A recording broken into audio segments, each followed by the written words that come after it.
bienvenue sur cette nouvelle vidéo.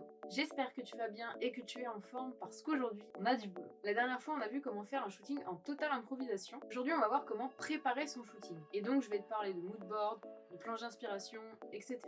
Le moodboard c'est quoi? Je pense qu'une majorité de personnes connaissent, mais par définition c'est un assemblage d'images, d'objets ou de mots qui est utilisé pour exprimer un style choisi dans un cadre de développement d'une idée créative. Si tu l'as toujours pas, je te mets tout de suite un exemple. Tu peux l'utiliser pour des projets déco, des concepts produits. Ici, ça va nous servir à préparer notre shoot. Je sais que tu as hâte de découvrir le moodboard du jour. Suspense. Le moodboard que tu viens de voir est celui avec lequel on va s'inspirer aujourd'hui. Pas de modèle, juste des photos de produits.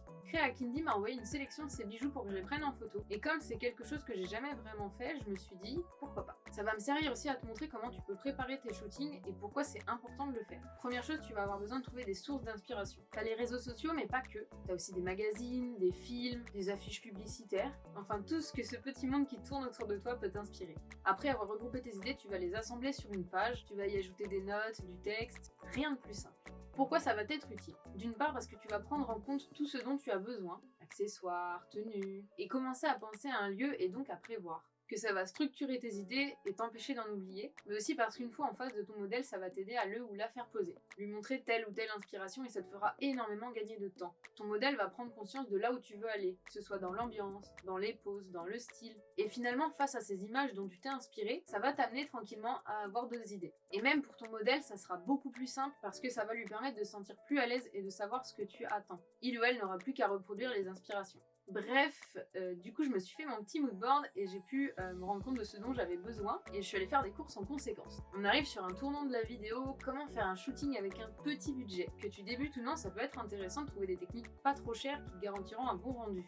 De mon côté, pour que ce soit plus simple aujourd'hui, je me suis fait un petit tableau Pinterest qui peut être super pratique en plus parce que tu peux les partager avec les personnes que tu shootes. Et ben c'est parti, je vais vous montrer tout ce que j'ai acheté.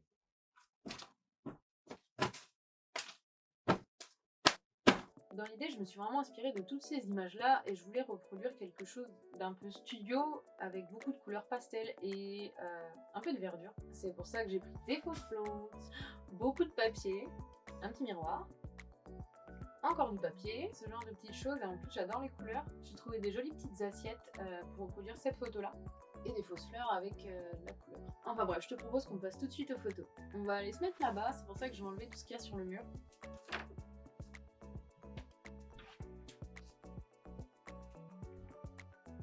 Au fur et à mesure, on va créer notre petit studio 2.0. Avant, je voulais te parler de cet objet que je vais utiliser pendant le shoot. C'est un gadget que je te conseille fortement.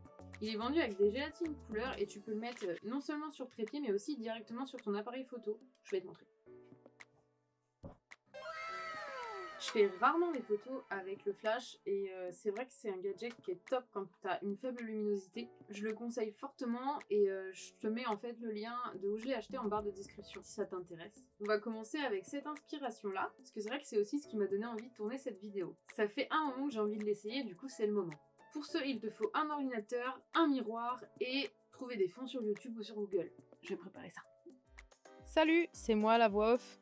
Pour commencer, j'avais des bijoux en forme de cœur. Je me suis dit, qu'est-ce qui pourrait aller avec des cœurs? J'ai cherché des fonds avec des roses. Au début, j'ai commencé comme ça, mais je me suis dit que dans tous les cas, on allait voir le fond et que ça allait être difficile à retoucher. C'est là que mes petits achats ont leur importance. Je suis tout de suite allée chercher du papier de la même couleur que mes bijoux, et celui que j'ai choisi reflétait l'écran. Ça tombait bien. Ensuite, j'avais des bijoux en forme de lune. Je suis partie sur l'idée d'un coucher de soleil pour nuancer un peu les couleurs.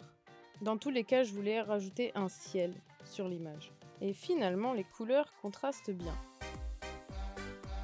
Ensuite, j'ai voulu essayer un fond étoilé. Donc on est vraiment sur des nuances de bleu. Le fond étoilé, pour le coup, ça rappelait vraiment la couleur des bijoux et ce petit côté brillant.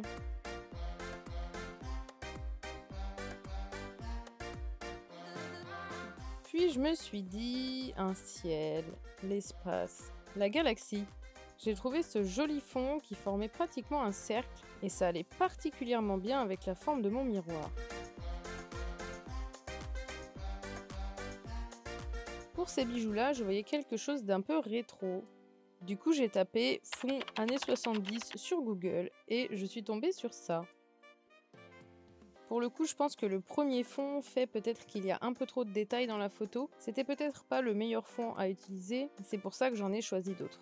Je tiens à préciser quand même que j'ai pas spécialement les bons outils pour faire ce genre de shooting photo.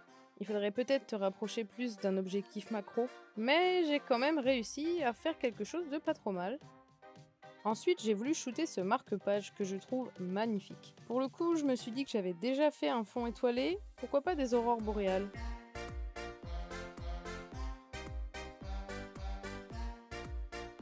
Ensuite, on passe à d'autres inspirations. Au maximum, j'ai essayé de rapprocher la couleur des bijoux avec ceux de mes papiers, et vice-versa. Je me suis rapprochée au maximum des nuances qu'il y avait sur ces bijoux-là. Ensuite, j'ai essayé de jouer avec la géométrie. C'est quelque chose que, en général, j'adore dans la photo. Que ce soit la géométrie d'un bâtiment, la géométrie d'une pose, la géométrie d'un cadrage. Je trouve que c'est un concept magnifique et qu'il est possible de l'exploiter au maximum.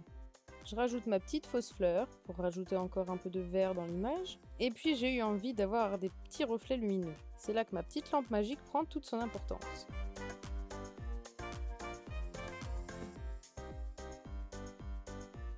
Et on change d'inspiration.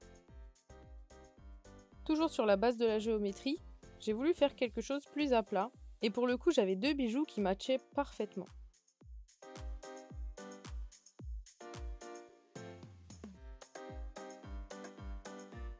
Je reprends mes petites lunes, on reste sur une base de bleu, et puis je vais venir shooter dans cet océan de bleu avec le petit détail, ma fausse plante. Encore une fois, mes petits papiers ont leur importance. J'ai décidé de prendre celui avec le reflet, parce que ça amenait un petit côté brillant qui rappelait les étoiles. Waouh! Cette fois-ci, j'ai voulu essayer quelque chose que j'avais vu sur TikTok, mais que je pense plein de gens devaient connaître. Ça m'a amené des jolies lumières sur mes bijoux, et du coup ça a créé ce petit détail en plus sur ma photo.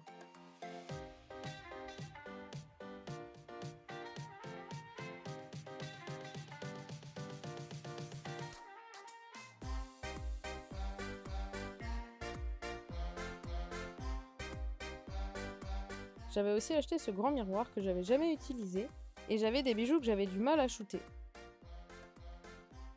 Il me fallait quelque chose de très lumineux, et puis mes petites bougies apportaient un peu de cachet à l'image.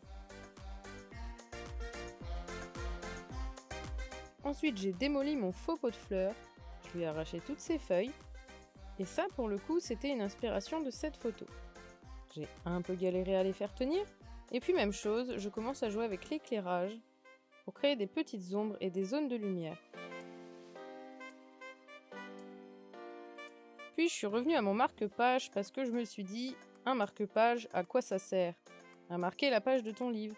Évidemment, il fallait que je le shoote dans un livre.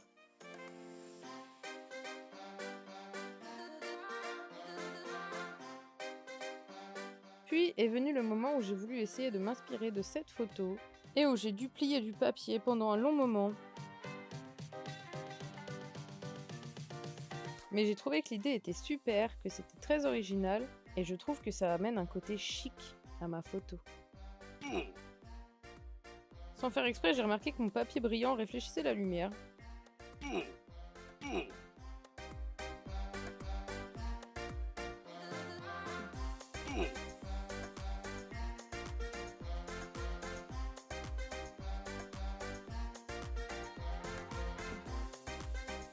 Pour les photos suivantes, j'ai fait une grue en papier, ce qui n'apparaissait pas sur mes planches d'inspiration. Et puis j'ai décidé de l'appeler Fluffy. Pourquoi Fluffy? Regardez-le comme il est trop mignon. Bon, n'empêche qu'il m'a aidé à mettre en valeur mes petits bijoux. Évidemment, j'ai adapté la couleur de Fluffy aux boucles d'oreilles. Encore, ça fait beaucoup là, non? Et puis j'ai testé des trucs, j'ai bougé un peu mon studio. J'ai essayé de faire des trucs à plat. Et à la fin, je me suis dit, mais j'ai toujours mon miroir. Donc j'ai placé Fluffy dessus, plus qu'à shooter. En vrai, j'ai même pas fait exprès de filmer cette image, mais je l'ai trouvée super jolie, alors je l'ai mise.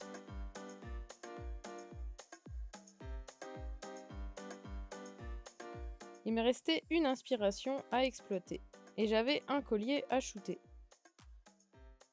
J'avais pris un bout de carton sur lequel j'avais étalé de la peinture. C'est mon œuvre d'art. Après, j'ai eu de la peine quand j'ai vu ma chambre et que je me suis dit qu'il fallait tout ranger. Je suis pas spécialement la personne qui va faire des moodboards parce que je suis plus dans l'impro. Je suis limite frustrée de pas respecter mes moodboards sur le moment parce que d'autres inspirations me viennent, mais ça m'arrive d'en faire même pour proposer un projet à quelqu'un, et majoritairement pour mes projets en collaboration qui sont des projets perso que je prépare à l'avance. Mais bon, je pense que c'est un sujet à aborder parce que ça reste quand même super pratique, et toi-même peut-être dans tes projets photos tu vas être amené à en faire. Donc maintenant au moins tu sais ce que c'est et tu sais à quoi ça sert. En tout cas, j'espère que cette vidéo t'aura plu et qu'elle t'aura appris des choses. Si c'est le cas, n'hésite pas à liker, à commenter et à partager la vidéo. Tu peux aussi t'abonner pour suivre la suite de cette aventure. On se dit à bientôt!